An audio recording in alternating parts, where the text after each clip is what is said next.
Selamat malam, Assalamualaikum warahmatullahi wabarakatuh. Teman-teman Quality Club, saya mengucapkan terima kasih sudah hadir di acara webinar Quality Club. Sebenarnya Quality Club ini sudah sering ya mengadakan webinar, tapi sejak pandemi ini agak sedikit berkurang. Nah, mungkin nanti kita akan coba adakan lagi ya beberapa webinar seperti selama ini. Kali ini kita akan membahas mengenai ISO 14000, khususnya mengenai audit. Saya kira ini dari teman-teman Quality Club banyak lah ya yang sudah menerapkan ISO 14000. Mungkin ingin tahu bagaimana sih caranya atau apa sih yang seringkali seringkali ditanyakan pada saat audit ISO 14000. Teman-teman, ini bukan training, jadi nanti kita bisa tanya jawab ya mengenai ISO 14000 atau manajemen lingkungan ini. Ya. Saya perkenalkan di sini ada Pak Gayuh ya, saya dulu sebentar. Assalamualaikum, selamat malam. Terima kasih Pak Gayuh sudah hadir. Pak Gayuh ini kawan saya, dia seorang auditor profesional, auditor ISO 9000, ISO 14000 dan ISO 45001 ya Pak Gayuh ya? Atau ya, ada betul, lagi? Pak. Ya. 3 standar itu ya. Ya. Beliau sering ke perusahaan-perusahaan untuk melakukan audit tadi ya, ISO 9000, 14000 dan 45000. Ya. Dengan 50? 45001 ya. 451 ya. Nah, nanti kawan-kawan bisa ini ya bertanya langsung kepada beliau untuk hal-hal yang berkaitan dengan audit ISO 14001. Apa yang perlu disiapkan untuk audit ISO 14001 ini? Kira-kira seperti itu. Dari yang sudah hadir di sini, sudah banyak yang menerapkan ISO 14000, mungkin ada yang sudah, atau yang belum, atau yang sudah dulu mungkin? Banyak yang sudah kali ya? Sudah Pak Zul. Sudah ya? Oh, sudah Pak ya. Udah Pak, udah. Udah Pak. Biasanya kalau menerapkan ISO 14000 itu integrasi sudah menerapkan juga ISO 9000, ISO 45001, betul nggak ya? Kira-kira seperti itu ya? Jadi nggak ada yang hanya 14000 saja ya, kelihatannya begitu. Sudah terintegrasi ya? Kan Integrasi Pak. Ya, ya. Sekarang ini saya perhatikan kalau dulu paling banyak 2 ya, mungkin banyak 2, tapi sekarang sudah sampai 3 ya, minimal 3, ISO 9000, ISO 14000, kemudian ISO 45001. Bahkan ada satu perusahaan, kalau nggak salah telekomunikasi sampai 9 ya, 9 atau 10 standar gitu, banyak sekali ya. Ya. Standar bahkan ini, ada yang ini Pak, bahkan ada yang menggabungkan dengan ISO 50001 Pak. Oke, ISO 50001 itu mengenai energi ya. Betul, energi. Oke. Mungkin kapan-kapan deh kita ngobrol-ngobrol mengenai ISO 50001. Ini kita ISO 14001 dulu, kira-kira seperti itu. Ya. Oke, kita mulai aja slide-nya ya. Oke, saya sudah perkenalkan tadi Pak Gayuh ya, beliau auditor, juga sering memberikan training bersama dengan saya. Ini adalah persyaratan ISO 14001 atau sistem manajemen lingkungan ya. Sistem manajemen lingkungan ini adalah ISO 14001 adalah standar internasional yang diterapkan ya oleh banyak perusahaan Indonesia. Salah satu persyaratannya adalah mengenai audit. Jadi kita sama dengan standar-standar yang lain wajib melakukan audit internal, yang antara lain disyaratkan adalah bahwa audit internal itu harus dilakukan secara berkala. Kemudian audit internal itu harus dilakukan oleh auditor yang terlatih ya. Jadi artinya sudah pernah mungkin di training, baik itu training mengenai persyaratan ISO 14001 maupun mengenai teknik-teknik audit. Saya yakin nih semua yang hadir sudah jadi auditor internal nih, ya, sudah pernah di training. Ya. Kemudian auditor internal juga wajib menjamin ketidakberpihakan proses audit. Artinya kalau kita melakukan audit ISO 14000 itu kita tidak boleh mengaudit departemen kita sendiri, jadi harus independen, ya, kira-kira seperti itu. Dan audit itu mengacu pada kriteria audit. Ya. dalam pelaksanaan audit juga tersedia program audit, ya harus dibuat suatu program audit, ada checklist audit maupun ada laporan audit atau biasanya dikenal dengan form tindakan koreksi dan perbaikan. Biasanya yang ditanyakan mengenai audit internal itu yang biasa saya dengar adalah siapa sih yang berhak menjadi auditor internal. Ya. Nah ini saya juga pengen tahu juga nih, ya, seringkali menjadi banyak pertanyaan siapa sih yang boleh menjadi auditor internal. Ya. Kalau di ISO standar itu sebenarnya tidak di spesifik dinyatakan ya Pak Gayuh ya. Betul. Apa saja gitu.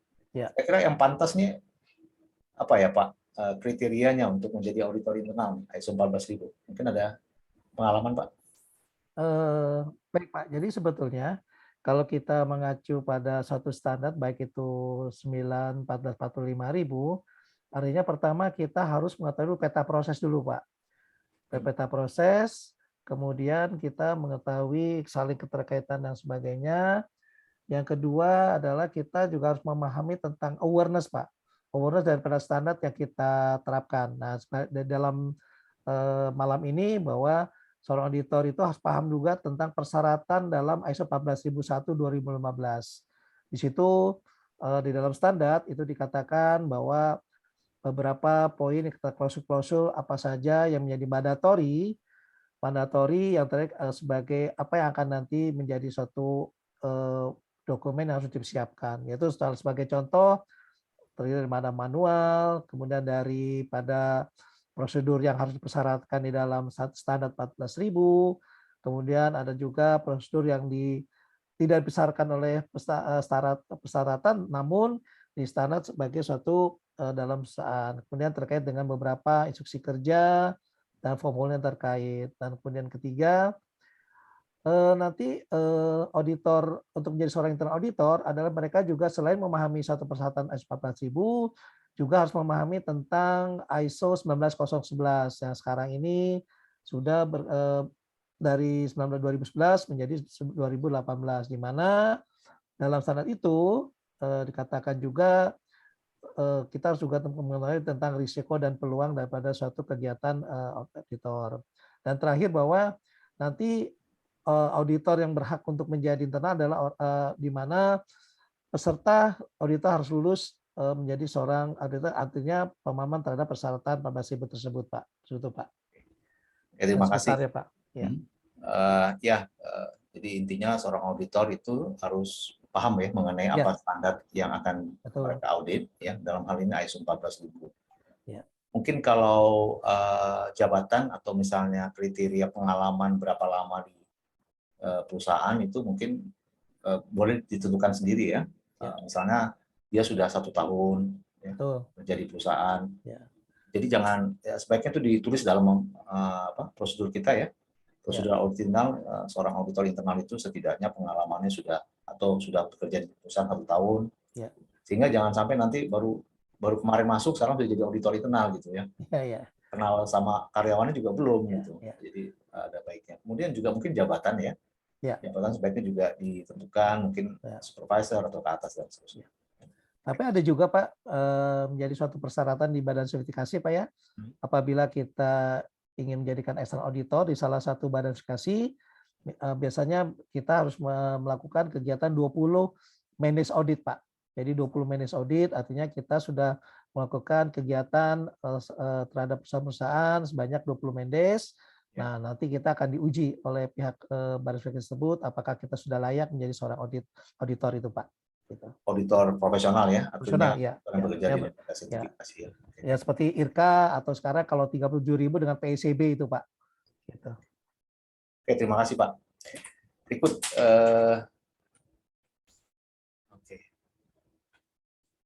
ini step-step kita melakukan audit internal. Yang pertama adalah perencanaan dan persiapan audit ya. Jadi kita step-stepnya itu umumnya adalah seperti ini. Pertama membuat satu rencana atau persiapan audit.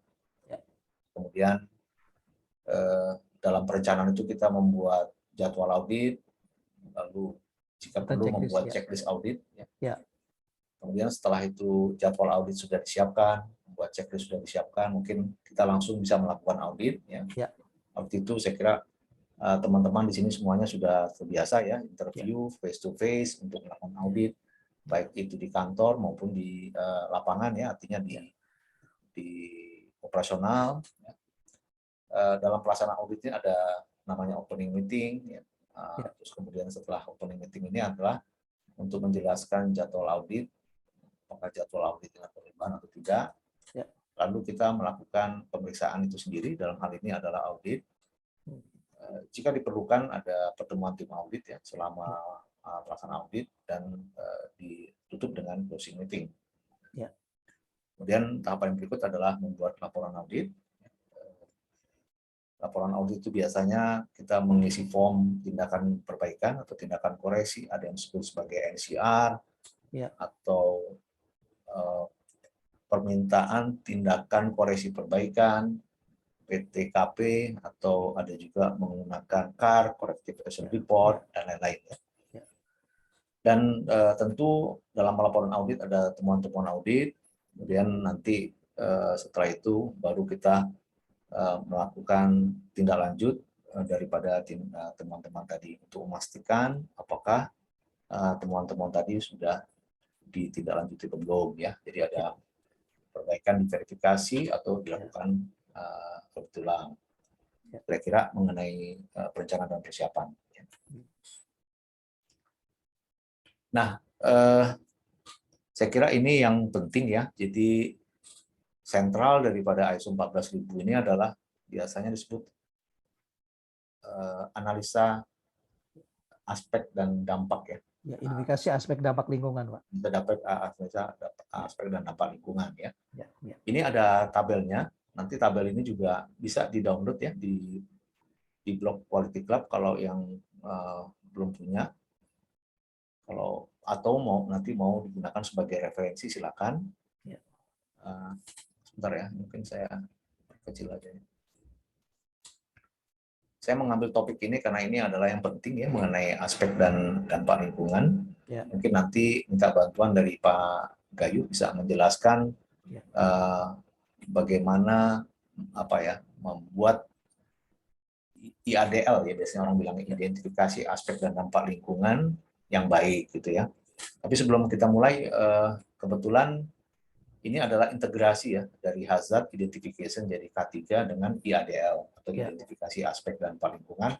Artinya tabel ini adalah integrasi dari ISO 45001 dan ISO 14021 ya. Jadi kalau ISO 45001 biasanya dikenal dengan iradisi, kalau dampak lingkungan itu sebenarnya IADL ya. Kalau di teman-teman nih namanya apa nih biasanya tabel ini? Mungkin saya ke teman-teman dulu nih. Apa namanya IADL juga atau ada nama spesifik? Sama Pak, IADL Pak. IADL juga ya? Iya. Ada yang lain mungkin? Ya. Ya, ada yang mau ditanyakan, Bapak Ibu? Saya izin bertanya ya Pak. Silakan Bu. Oke, saya Feni Noviliani. Mumpung lagi ngebahas IADL ini, untuk di area office ini Pak, IADL-nya sendiri itu selain kertas, apalagi ya Pak? Baik Ibu. Jadi begini Bu. Jadi kalau kita mengacu kepada Klausul 613 dalam ISO 14001 standar itu bahwa dikatakan bahwa kita harus menganalisis aspek dampak lingkungan berdasarkan proses, activity, produk dan service, ya. Nah, kemudian di situ juga dikatakan ada kegiatan normal dan abnormal. Nah, contoh kalau Ibu di office Bu ya, itu selain kertas, Ibu kan juga menggunakan komputer Bu ya. Nah, komputer Ibu menggunakan listrik. Nah, aspeknya adalah komputer. Sebagai contoh nih, kegiatan Ibu menggunakan komputer, maka aspeknya adalah komputer itu listrik. Artinya pemakaian sumber daya energi. Nah, oleh karena itulah concern dari itu, kemudian Ibu nanti membuat dari kertas, tadi Bu sudah katakan Bu ya, kertas ya Bu ya, Nah, ya. listrik. Nah, kemudian Ibu kan juga menggunakan itu Bu, mesin fotokopi kan Bu ya? Oh iya, betul betul. Nah, mesin fotokopi, di situ ada limbah padatnya Bu ya, tinta Bu ya. Oh iya, betul. Nah, tinta bisa juga dikatakan limbah cair, limbah padat dan sebagainya. Nah, dari sekian itu mana Bu yang paling penting? Nah, untuk menentukan aspek lingkungan penting itu kan tergantung daripada organisasi itu Bu sendiri Bu ya. Bisa Iya, berdasarkan betul. berdasarkan dengan nilai Ibu ya. Juga Betul. jadi gini, ada yang berdasarkan dengan nilai atau ada yang berdasarkan dengan peraturan perundang terkait. Nah, saya ada kata gini, dan atau kedua-duanya Bu, bukan gitu. hanya dari nilai, tapi terkait dengan peraturan perundangan yang terkait, gitu loh Bu. Nah, seperti itu Bu, kalau di office Bu ya, gitu. Oh, oke. Ya, Pak. Terima Iya. kasih Pak buat Sama, penjelasannya. iya. Dari Izin yang lain, bertanya oke. Pak Gayu. Oh, Izin boleh bertanya. silakan. Ibu Ani ya. Saya Ani Erviani dari PT Schneider. Ya. Mau bertanya, ini Ya. kan kalau di ISO 14000 atau di 45000 kan ada namanya analisis risiko K3 dan lingkungan. Dan ini apa kalau kita integrasi sama ISO 9001, ini kira-kira terintegrasi dengan, maksud saya apakah benar dengan klausul yang 6.1 untuk yang risk assessment dan opportunity? Kalau iya, kira-kira bagaimana mengintegrasikannya dalam tabel ini? Atau emang dia harus terpisah? Yang terkait dengan resiko dan peluang Bu ya? Iya.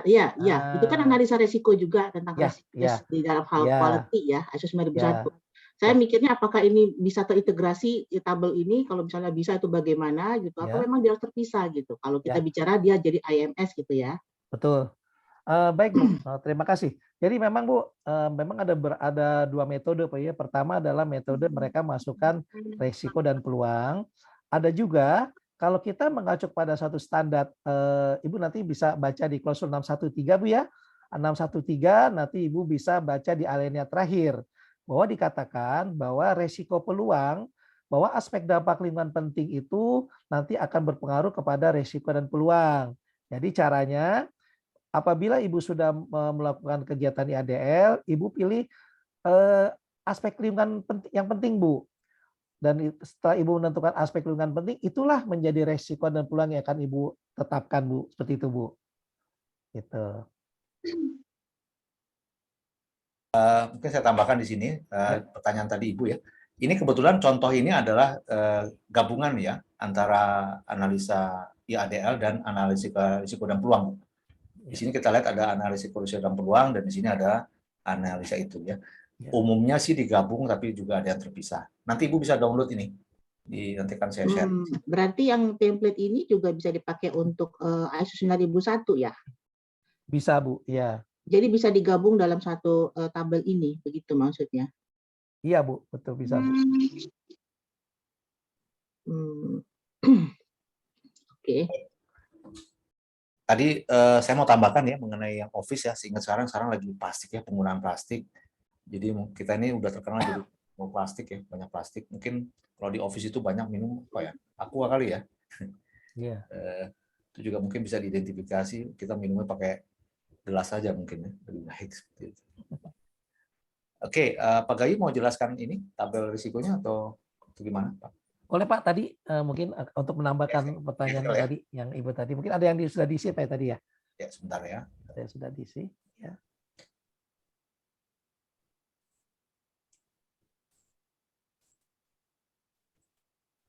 Oke, ini Silakan, ini Pak. adalah kelihatannya gabungan antara K3 ya dan lingkungan, tapi tidak dengan 9.000 ya. Ini contoh aja sebagai, karena saya menerima juga banyak pertanyaan ya yang kaitannya dengan integrasi.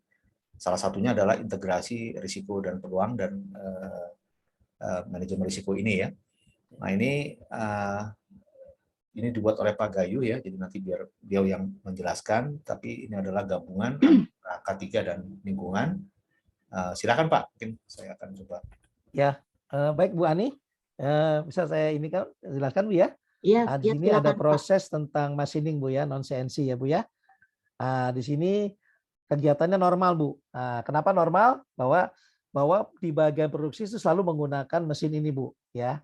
Nah, kemudian sini ada L atau garis miring K3. Nah, kaitannya dengan tadi bahwa ini kalau kita bicara tentang lingkungan, Bu, ya, di sini adalah dia menggunakan pemakaian listrik, Bu. Ya, pemakaian listrik, maka dampak adalah penggunaan sumber daya alam atau energi. Nah, kemudian apa yang bisa kita lakukan sebagai proses kontrol? Biasanya suka ada stiker, Bu, hemat listrik. Nah, hematlah kita menggunakan listrik, seperti itu ya. Nah, kemudian di sini ya tadi ya, kemudian tentang peraturan ya, kita tentang kebijakan tentang lingkungan. Biasanya kita menetapkan kebijakan lingkungan seperti demikian. Nah, kemudian kalau untuk penilaian itu dikembalikan kepada organisasi. Nah, kemudian terkait dengan resiko nih Bu ya, potensi resiko dan peluangnya ya, potensi permasalahan, ancamannya.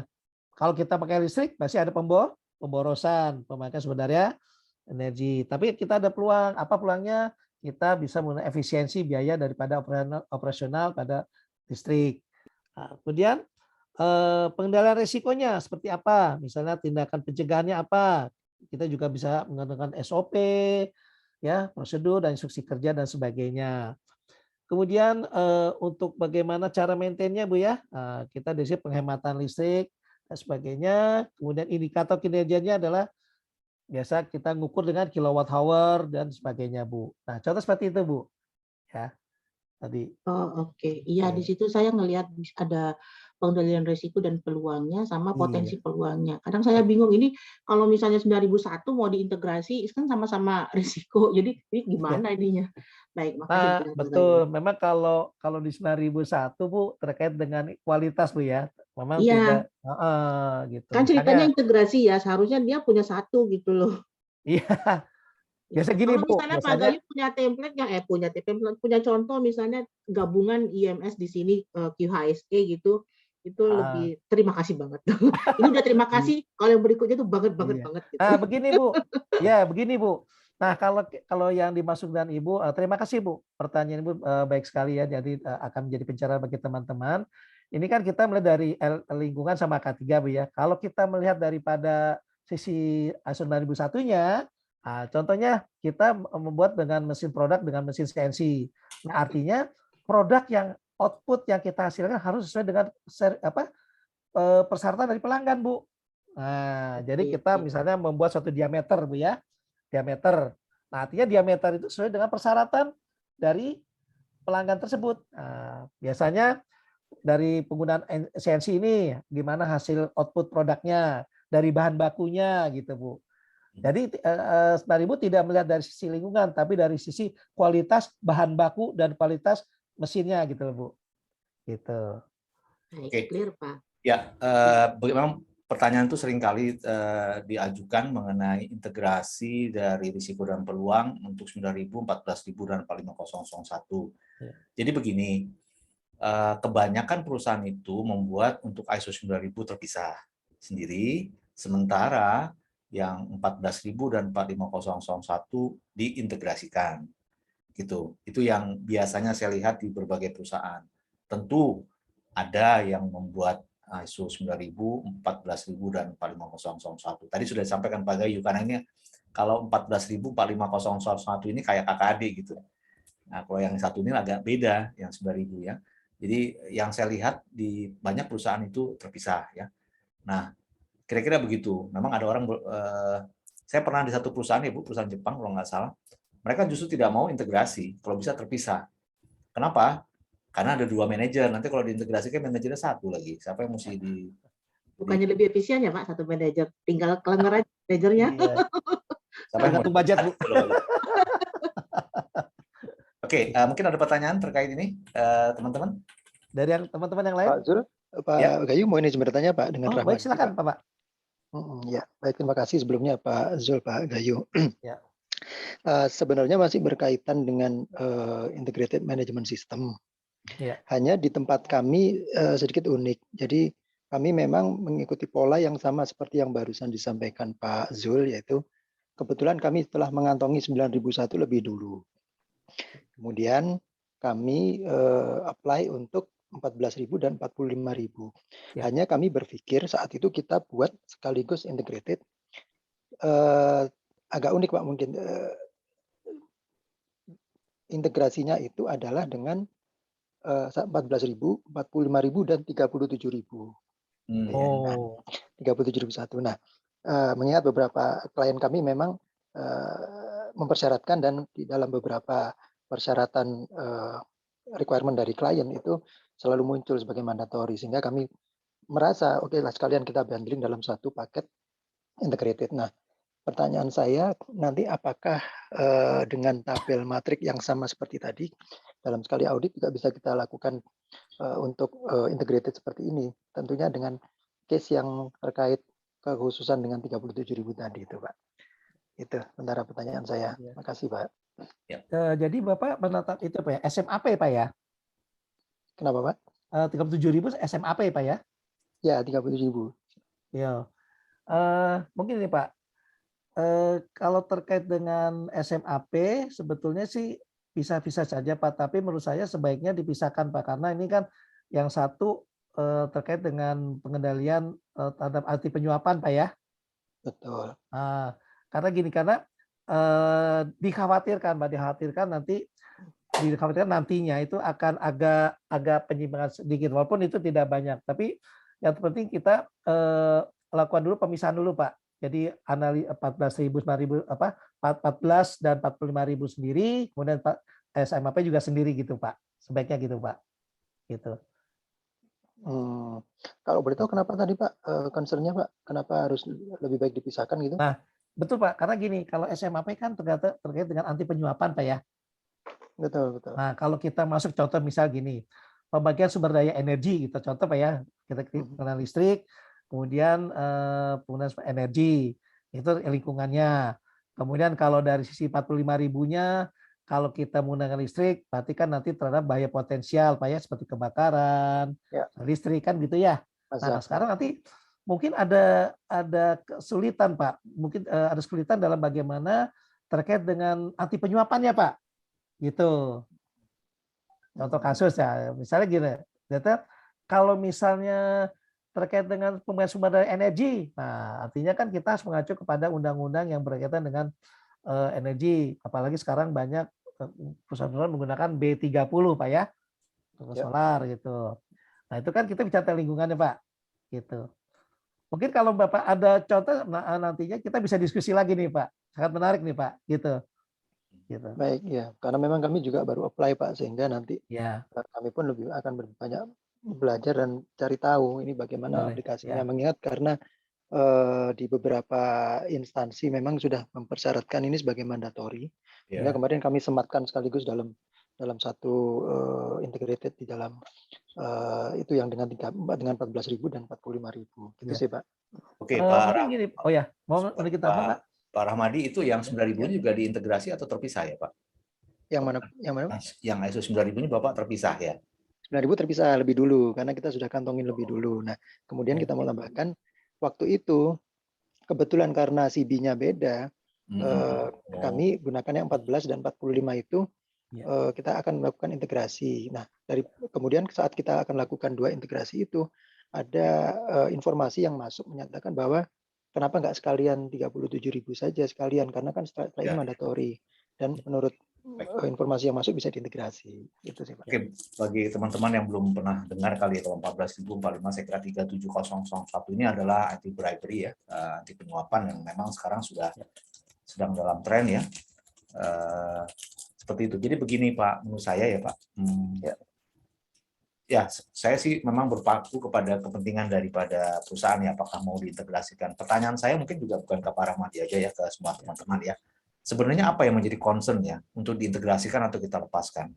Kalau kan intinya gini ya, kalau kita bisa satukan, kenapa kita pisahkan gitu? Atau sebaliknya, kalau kita bisa pisah, kenapa disatukan kan gitu ya?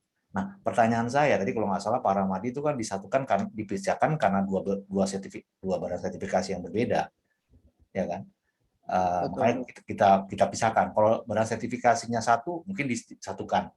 Nah ini yang menjadi tertarik buat saya gitu. Sebenarnya mau diintegrasikan itu, kenapa? Apakah kemudahan dari dokumentasinya? Karena persyaratan ISO tidak mensyaratkan itu sama sekali gitu. Nah, jadi apa sebenarnya sih yang kalau kita integrasi lebih mudah, lebih sedikit, atau bagaimana kira-kira? Kenapa harus diintegrasikan? Kenapa nggak dipisahkan saja? Mungkin ada yang lain gitu dari teman-teman. Saya ingin tahu aja kenapa Mungkin saya bisa diintegrasikan. menambahkan nih Pak, Pak dengan Pak Rahmadi Pak ya.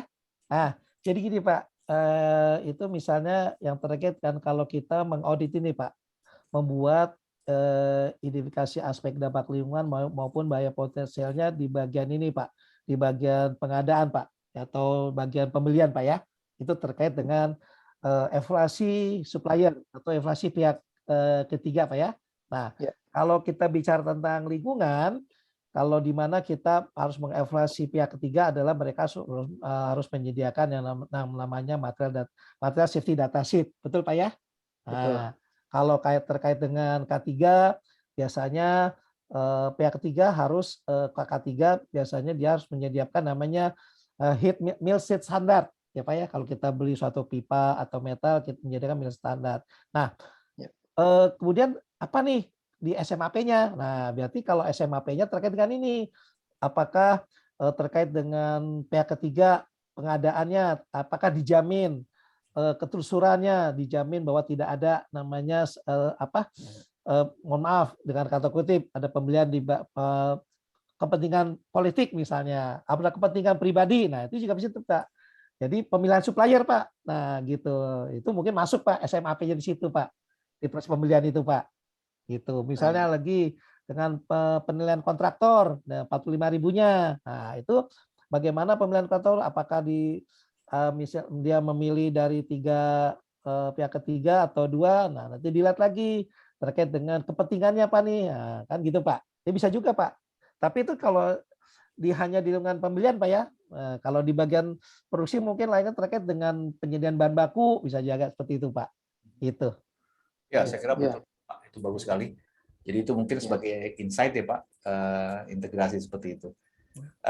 Ini ada beberapa pertanyaan tadi di chat ya, apakah materi ini bisa, ini nanti teman-teman bisa download ya di blog Quality Club habis dari webinar ini. Gitu. Oke, mungkin ada pertanyaan terakhir mungkin terkait dengan IADL ini, silakan.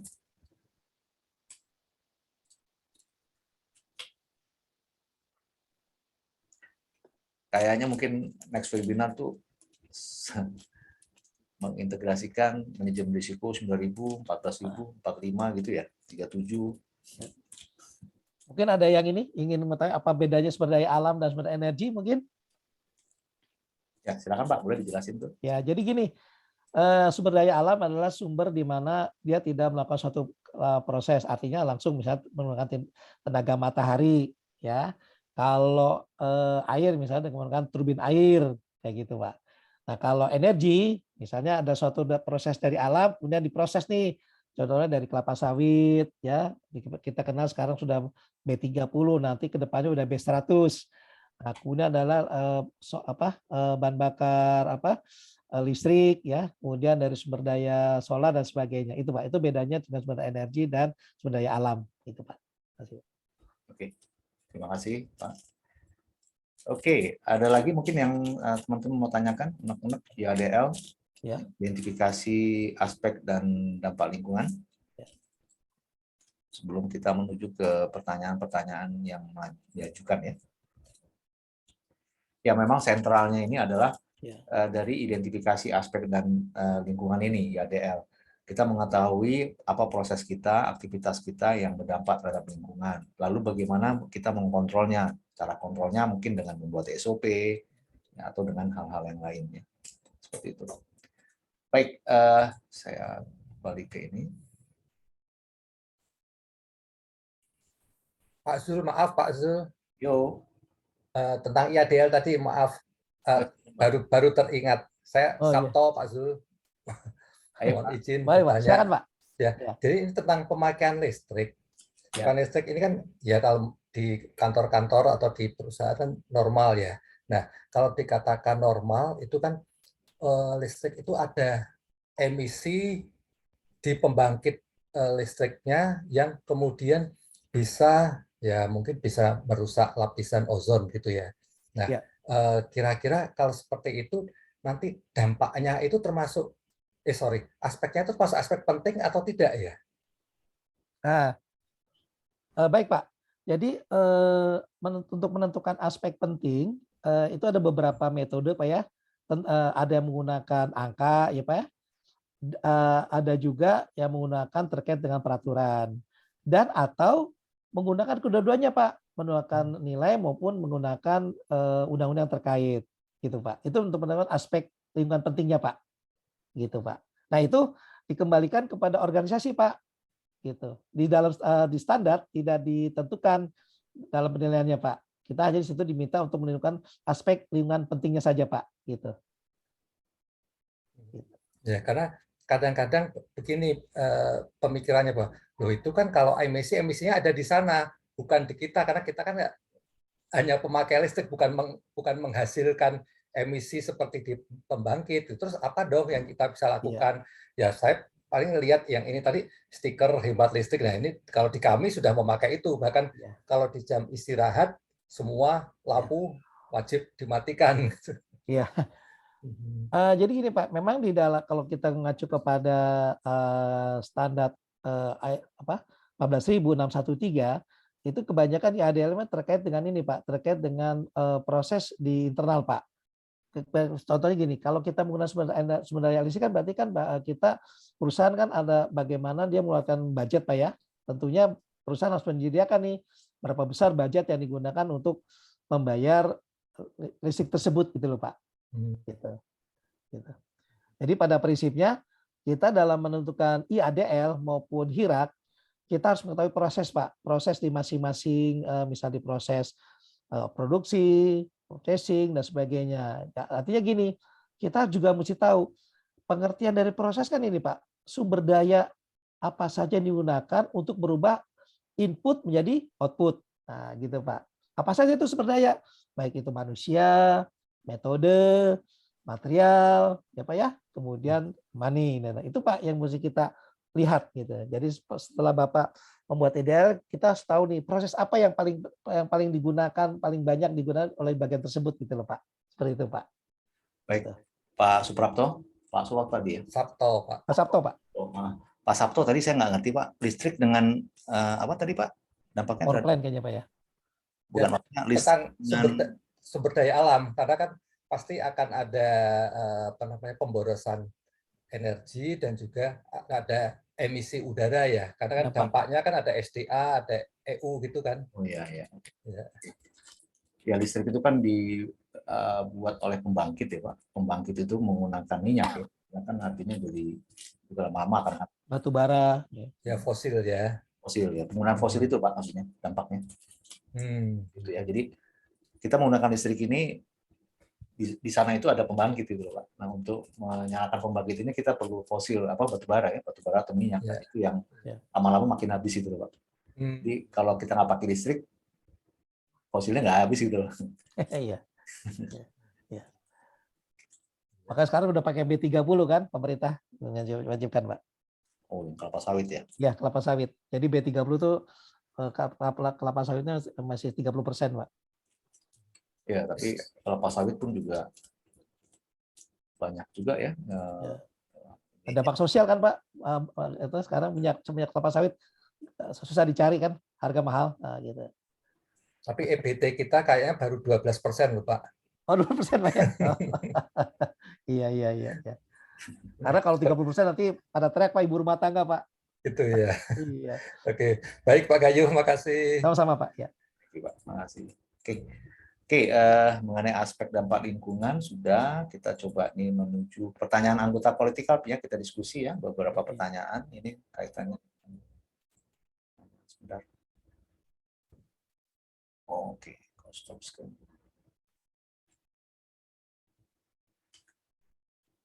Ya, ini dari pertanyaan dari anggota politikal ya, yang saya rangkum pertanyaan ada 80. Tapi saya cuma bisa sempatkan 12 karena waktu kita tidak banyak ya. Mudah-mudahan tidak kecewa, tapi silakan nanti secara lisan kalau memang kita ada waktu disampaikan. Yang pertama adalah ini organisasi apa yang harus menerapkan ISO 14001? Mungkin ini sebenarnya bukan harus ya, tapi organisasi apa yang pantas ya menerapkan atau yang bisa menerapkan ISO Ya. 14001 ya. Oke, mungkin apa Pak nih kriterianya untuk menerapkan ISO ini, perusahaan apa saja kira-kira? Ya. Pak? Yang pertama adalah kalau dikatakan apa saja, pertama adalah bila perusahaan organisasi itu akan menimbulkan dampak lingkungan, baik itu lingkungan sosial maupun lingkungan yang baik dalam pencemaran. Nah, kemudian yang kedua adalah terkait dengan persyaratan daripada pelanggan, Pak. Biasanya itu sekarang sudah update Pak ya, setiap pelanggan akan meminta apakah organisasi sudah menerapkan ISO 14001. Itu terkait dengan lingkungan, Pak, lingkungan terhadap lingkungan pencemaran dan lingkungan sosial gitu, Pak. Nah, kalau lingkungan sosial apa? Nah, biasa diterapkan di misalnya pemerintahan, di mana kan mereka menerapkan atau mengeluarkan beberapa kebijakan-kebijakan.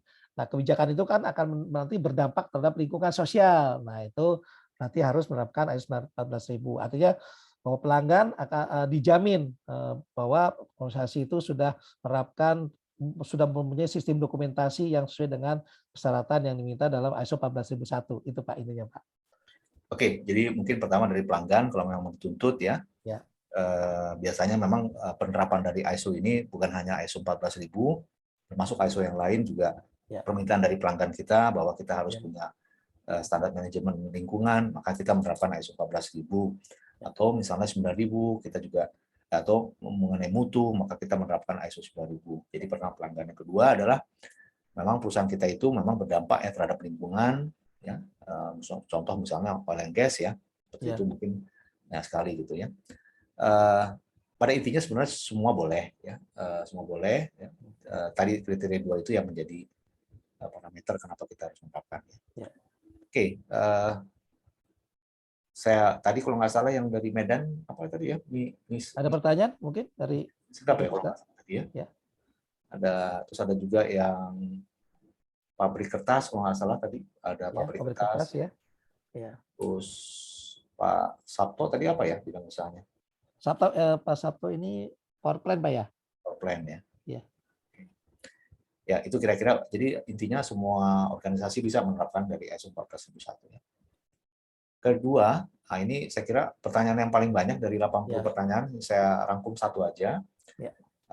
Ini sudah ditanyakan tadi oleh Ibu yang sebelumnya ya mengenai integrasi ISO 14001 dengan ISO 9001 dan ISO 45001 ya. Mungkin silakan Pak Gayu secara singkat aja apa yang tadi sudah dicontohkan sih dengan IADL ya, dengan gradisi atau tadi dengan ISO 37001. Mungkin ada tips bagaimana kita mengintegrasikan ketiga standar itu. Baik, untuk menjawab dua ini, bagaimana cara melakukan integrasi 14.000, 9.000, dan 14.000? Untuk sekarang lebih mudah, karena apa? Karena baik 9.000, 45, 14.000 sudah dikatakan risk-based thinking, high level structure. Artinya apa? Bahwa sekarang sudah sama-sama dengan 10 klausul, akan lebih mudah. Artinya, apa yang kita harus perbuat?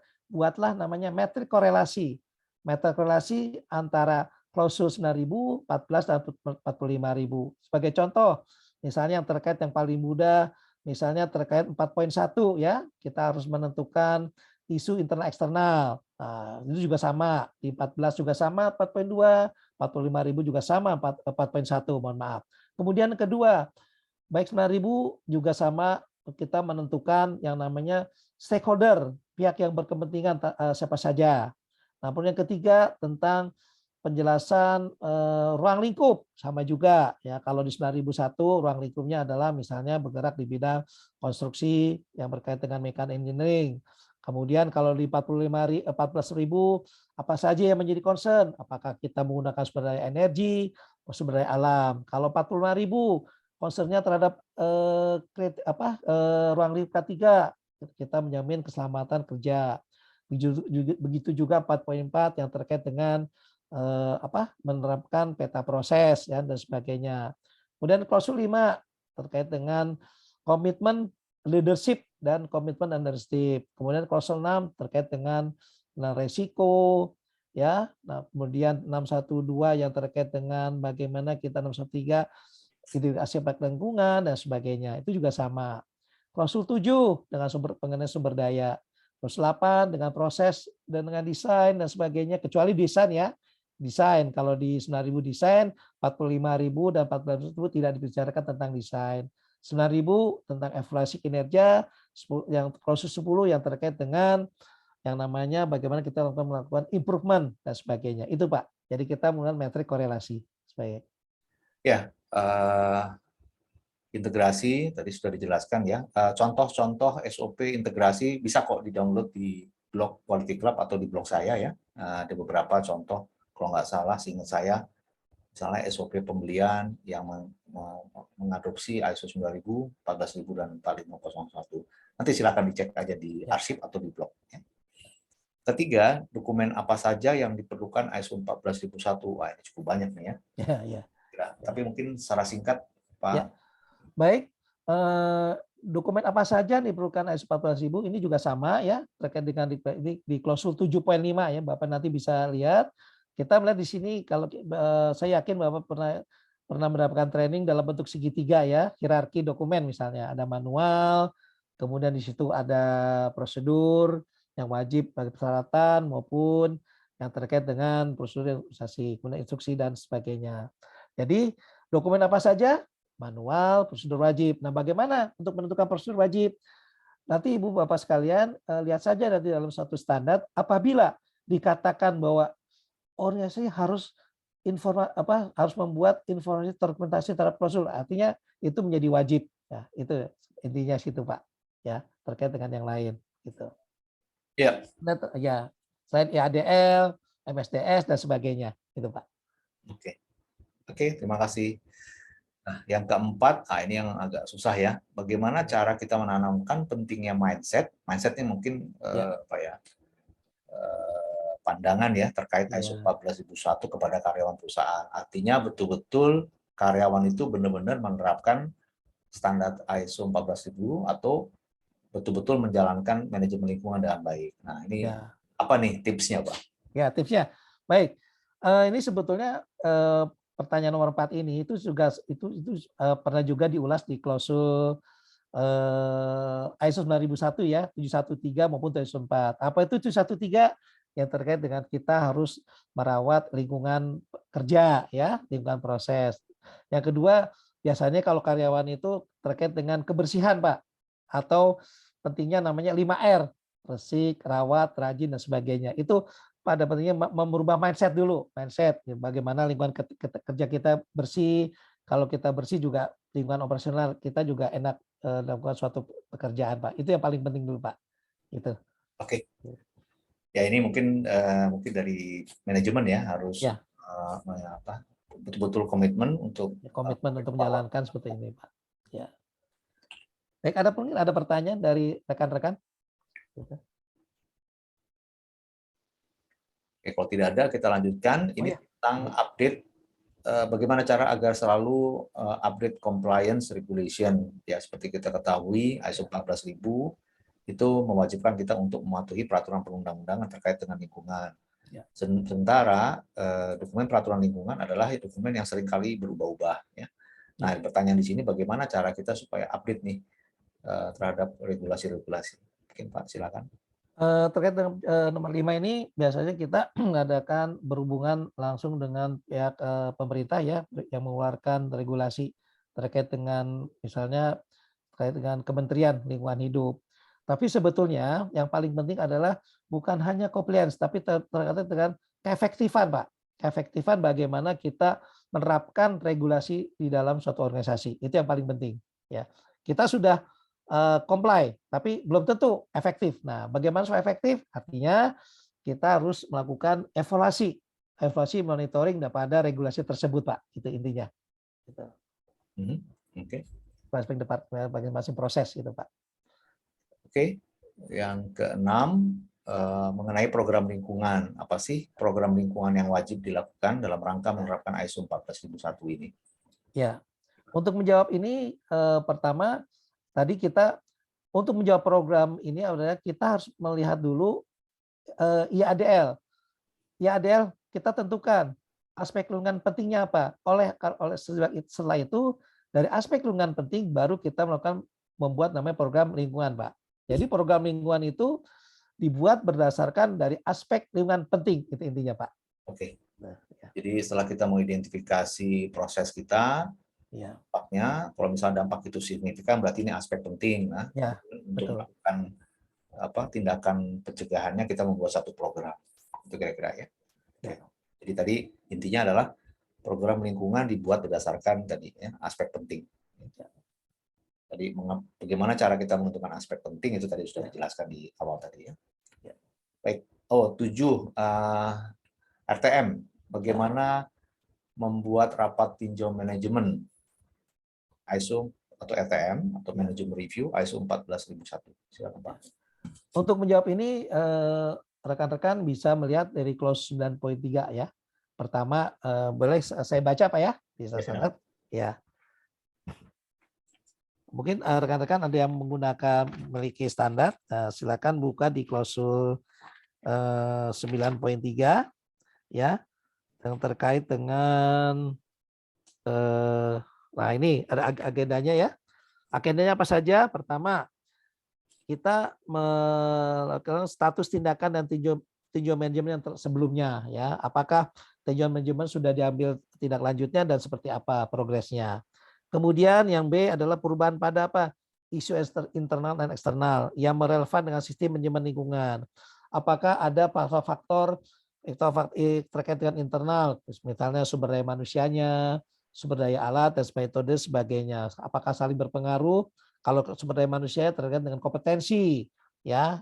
Kemudian terkait dengan kalau dari sisi sarana prasarana ya, terkait dengan apakah ada perubahan proses, ada perubahan teknologi dan sebagainya. Nah, kemudian kalau dari sisi eksternal, apakah ada peraturan-peraturan yang berubah, misalnya terkait dengan contoh sekarang ada kemarin ada COVID ya, nah, itu kan sangat berpengaruh kepada kebijakan di suatu perusahaan. Kemudian terkait dengan penggunaan energi ya, apakah dari penggunaan fosil sekarang sudah berubah menjadi pemakaian sumber daya nabati ya dengan B30 tersebut. Nah, kemudian terkait dengan keinginan harapan pelanggan misalnya, apakah ada perubahan yang terkait dengan perusahaan-perusahaan kita pihak ketiga ya, pengadaan materialnya dan sebagainya, MS yang tersedia, kemudian terkait dengan permohonan yang dari owner ya, terkait dengan perubahan-perubahan ini akan menambahkan budget dan sebagainya. Nah, kemudian dari aspek lingkungan penting organisasi, ini jawabannya terkait dengan IADL yang kita buat ya. Kemudian resiko dan peluang tadi sudah digambarkan di dalam IADL ya, bisa juga dalam IADL maupun kita membuat resiko peluang berdasarkan aspek lingkungan yang penting itu. Kemudian sejauh mana sasaran lingkungan telah tercapai. Nah, kalau sasaran lingkungan tercapai, apa nih yang menjadi concern? Apakah kita penghematan sumber daya energi, apakah kita mengurangi penggunaan B3 dan sebagainya. Kemudian terkait dengan infrastruktur tentang kinerja lingkungan, dan terkait dengan sasaran dalam kecenderungan dalam yang terkait dengan ketidaksesuaian dan tindakan korektif. Nah, ini biasanya bisa dijawab setelah kita melakukan kegiatan internal audit ya, jawabannya gitu. Kemudian hasil pemantauan dan pengukuran apa saja, misalnya penggunaan B3, penggunaan listrik dan sebagainya, penggunaan pelatihan dan sebagainya. Nah, kemudian pemenuhan kewajiban penataan organisasi yang terkait dengan tadi regulasi ya, apakah sudah efektif, comply dan efektif. Hasil audit, nah bagaimana hasil auditnya, mana saja yang masih apakah sudah close, apakah efektif dan sebagainya. Nah, kemudian kecukupan sumber daya dan kemudian terkait komunikasi dan relevan dari pihak kecenderungan termasuk keluhan dan peluang dan perbaikan berkelanjutan. Nah, itu Pak, itu bagian daripada RTM ISO 14001 Pak, agendanya Pak. Oke, terima kasih. Cukup banyak ya. Ini agendanya. Itu bisa dilihat di poin 9.3 ya. Agenda 9.3 Pak, 9.3 Pak. ISO 14001. Ya, 9.3. Oke. Berikutnya, apa pentingnya audit ISO 14001? Nah, singkat aja Pak. Mungkin. Ya, pentingnya adalah kita bahwa sudah memenuhi persyaratan peraturan pemerintah dan kita menjaga lingkungan kita proses dengan baik Pak. Gitu. Seperti itu Pak. Pentingnya seperti itu. Oke, dan juga mungkin untuk kita mendapatkan sertifikat ISO 14000 kita juga harus melakukan audit tentunya ya. Betul, ya. Hal-hal yang perlu dipersiapkan dalam audit lingkungan tadi sudah disampaikan ya. Sudah. Tadi sudah. Ya. Bagaimana cara melakukan audit, apa yang perlu disiapkan, cara membuat program audit, cara pembuatan laporan hasil audit, cara closing temuan. Wah, ini pertanyaannya cukup banyak. Saya kira mungkin waktu kita nggak cukup, jadi mungkin secara singkat aja mungkin poin-poinnya, Pak. Ya, contohnya bahwa penting pada intinya gini. Yang penting saya akan garis besarnya saja Pak ya. Bahwa kegiatan audit pertama ya, dulu kita pasti comply ya, comply. Contoh gini. Apakah prosedur IADA sudah ada? Ada pasti. Apakah sudah diterapkan? Pasti iya. Itu pertanyaan mendasar, Pak. Nah, yang penting adalah sekarang kita harus menambahkan tentang kinerja. Desain kita selain kita comply kepada audit, tapi juga kita kinerja audit. Nah, yang paling penting adalah kinerja. Efektifkah? Contoh misalnya tadi, apakah prosedur sudah dibuat? Sudah. Apakah sudah dijalankan? Sudah. Kemudian kedua, apakah kadang-kadang gini, dia sudah membuat tapi di tempat proses masih kotor, masih ada ceceran oli, masih ada ceceran limbah-limbah yang lain. Itu berarti sudah diterapkan tapi belum efektif, gitu Pak. Intinya gitu. Oke. Untuk menjawab ini, ya nomor 10. Terima kasih. Ini pertanyaan terakhir 11 dan 12 ya. Faktor apa saja yang membuat sertifikat ISO 14000 itu dapat ditarik atau dibatalkan? Ya, biasanya dari pengalaman saya, Badan Verifikasi akan menarik sertifikatnya apabila mandatori, contohnya tidak dilakukan internal audit, tidak dilakukan namanya rapat tujuan manajemen, itu Pak biasanya. 2 poin itu sudah menjadi auditor akan menarik atau Badan Verifikasi sudah menarik sertifikat itu Pak. Tidak melakukan audit internal atau tidak melakukan rapat tinjau manajemen itu Pak. Salah satu kalau tidak melakukan itu sudah pasti fatal Pak, bisa ditarik Pak. Akan ya. Dan pertanyaan terakhir, nah ini pertanyaan yang saya suka nih. Contoh cemerlang ya implementasi ISO 14000 yang bermanfaat untuk masyarakat sekitar. Jadi maksudnya yang mananya ini bertanya apa itu manfaatnya ISO 14000 terhadap masyarakat sekitar. Silakan Pak. Ya, baik, kalau kaitannya dengan ini Pak, biasanya itu pengalaman saya Pak, kalau mengaudit di kelapa sawit Pak ya, itu biasanya limbah daripada hasil pembuatan minyak kelapa sawit itu bisa digunakan untuk ini Pak. Biasanya untuk pupuk Pak, ada untuk pupuk dan sebagainya Pak. Gitu. Jadi limbah-limbahnya itu tidak dibuang tapi berguna bagi masyarakat sekitar Pak. Gitu Pak. Oke.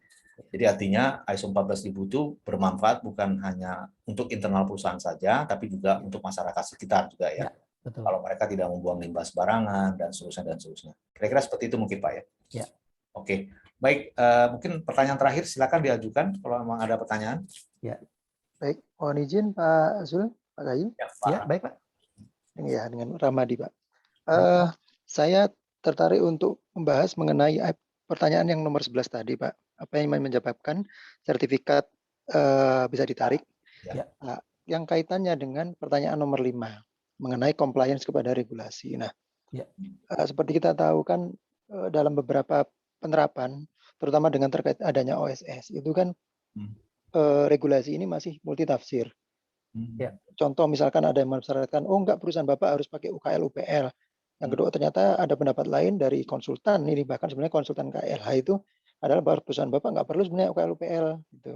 Hal seperti ini yang beberapa kali muncul Pak. Jadi kami sering diskusi dengan teman-teman dan mereka mempertanyakan mengenai itu. Nah, apakah nantinya non-compliance dengan regulasi juga dapat menyebabkan sertifikat ditarik ataukah tidak? Nah, kemudian bagaimana kita tahu bahwa compliance regulation yang kita targetkan itu kita update dengan benar dengan informasi yang tepat gitu, karena kan masih banyak multitafsir di lapangan Pak.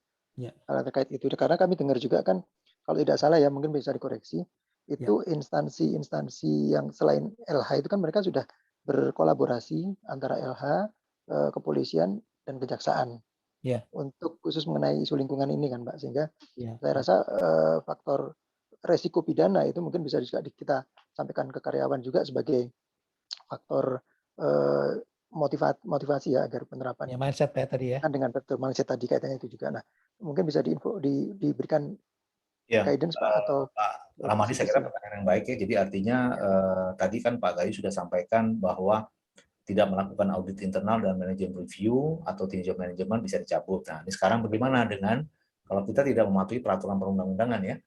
Ya, betul, Pak. Nah, bagaimana Pak Gayu? Apakah Ya. Baik Pak, ya gini, pada dasarnya itu Pak, ISO 14.000 yang saya ketahui Pak ya, waktu zamannya 14.001/2004 Pak ya, pada dasarnya 14.000 itu akan sempurna bila suatu organisasi sudah menerapkan RKUKL. Dan salah satu persyaratan untuk membuat suatu perusahaan, ya organisasi, pasti kan suka diminta itu Pak, diminta RKUKL-nya Pak. Bisa seperti itu Pak. Gitu. Itu ya, yang itu Pak. Jadi memang, tapi terkait dengan penarikan sertifikat oleh badan ini Pak, oleh badan sertifikasi Pak ya, itu sebetulnya dia melihat dari ini saja Pak, yang terkait dengan apakah dia hanya melihat mandatorinya Pak, apakah internal audit atau RTM tidak dilakukan maka bisa ditarik. Nah terkait dengan tadi Pak, evaluasi kepatuhan, nah ini kalau badan sertifikasi tidak melihat itu menjadi suatu mandatori atau ditarik atau tidak ditariknya, tapi mandatori menjadi pemenuhan organisasi terhadap peraturan yang digunakan. Nah, kemudian contoh terkait dengan ini Pak, kalau saya ingat kalau kita bicara 45.000 ya, terkait dengan ini Undang-Undang Nomor 1 Tahun 70 Pak. Nah, contoh misalnya di situ diterapkan harus menggunakan APD. Nah, APD tapi APD yang bagaimana nih? Nah, dilihat efektifnya gini, oh kita sudah pakai APD, tapi betulkah APD-nya benar sesuai dengan standar yang diminta? Itu Pak intinya Pak. Itu kita melihat daripada apakah sudah kita mematuhi terkait dengan regulasi tersebut Pak. Itu sebagai contoh Pak. Ya. Gitu. Ya kira-kira gitu Pak Ramadi, mungkin agak ke kritikal gitu kali ya, temuan agak kritikal tapi tidak sampai mencabut sertifikat, yang saya tangkap tadi begitu penjelasannya Pak Gayu. Nah, baik, ya terima kasih Pak Zul. Pak. Sama, ya. Yang lain mungkin sebelum kita tutup ada pertanyaan? Pak Jul, izin Pak Jul, saya Pak Jul. Ya Pak. Kalau boleh Pak. Oh silakan Pak. Ya Pak. Saya Agus Tiranda Pak dari Kabupaten Batubara, Sumatera Utara Pak. Oh, kebetulan saya baru 3 bulan Pak ditunjuk perusahaan untuk menjadi HSE di perusahaan. Ya. Nah, kami bergerak di bidang tangki timbun ya Pak ya. Tangki timbun yang menimbun jenis kargo CPO dan turunannya gitu Pak. Nah, di tempat saya bekerja ini kami ada melakukan kegiatan untuk pemanasan kargo CPO itu menggunakan boiler. Ya. Nah, boiler yang kami gunakan itu berkapasitas 5 ton dan kami menggunakan bahan bakarnya itu cangkang Pak, gitu kan? Cangkang, oh ini. Cangkang sawit Pak. Oh cangkang sawit ya. Iya, cangkang sawit Pak. Ya. Nah, tapi di proses pembakaran itu kita kan ada ini Pak dampaknya gitu kan Pak. Misalnya menimbulkan asap hitam gitu kan Pak. Ya bau Pak ya? Kalau bau sih enggak Pak, cuman hitam pekat Pak warna asapnya gitu. Ya. Cuman itu tidak terlalu lama sih Pak proses. Kemungkinan bisa jadi pada saat pertama start boiler gitu kan Pak. Ya. Baru timbul asap gitu. Nah, saya di sini ingin diskusi Pak atau meminta sarannya Pak. Kira-kira apa ya Pak untuk penanganannya supaya asap itu tidak hitam, karena kemungkinan itu bisa menjadi problem di lingkungannya Pak, di masyarakat gitu kan. Ya. Melihat asap yang pekat hitam keluar, masyarakat sekitar risih, bisa jadi itu mereka nanti aksi demo dampaknya gitu kan Pak. Ya. Terima kasih Pak, itu Pak. Ya, mungkin ada beberapa alat Pak. Bapak apakah pakai menggunakan scrubber Pak? Ya Pak, gimana Pak? Apakah di tempat Bapak menggunakan scrubber? Scrubber, iya. Ya. Oke Pak. Nah, mungkin gini Pak, mungkin Bapak juga bisa menggunakan scrubber. Cuman kalau kita lihat dari hitam atau pekatnya kan tergantung dari Pak ppm-nya Pak, part per mili Pak ya. Nah, biasanya scrubber menggunakan itu Pak. Misalnya kita untuk menyaring debu nih berapa ppm Pak, gitu Pak. Oh. Ya, ada. Oh, jadi ya, okay. Kalau kita nih debunya jadi apa nih? Nah, biasanya scrubber akan itu tuh kan ada namanya filtrate Pak, filtrate ya. Nah, filtrate itu akan menentukan berapa ppm Pak, berapa ppm yang hasil daripada dampak tersebut, limbah tersebut Pak. Gitu. Namanya satuan part per mili Pak, part per million gitu Pak. Part per million ya Pak ya. Ya itu Pak biasa pakai scrubber ada filtrate-nya Pak. prosesnya gitu Pak. Oh, Ya. iya. Oke Pak. Terima kasih Pak masukannya Pak. Ya, baik Pak. Oke. Ya. Waktu Oke, Pak. sudah habis ya, jadi terima kasih sudah datang ya ke Quality Club. Ini ada beberapa pertanyaan nih, banyak sekali nih, UKL, UPL, AMDAL nih. Mungkin nanti kita lewat chat aja ya, Ya. grup Quality Ya. Club, Ya. karena waktu sudah lebih. Sekali lagi mengucapkan terima kasih. Nanti Quality Club yang berikut nanti mengenai halal, sertifikat halal ya. Jadi nanti kalau berminat silakan untuk join di Quality Club.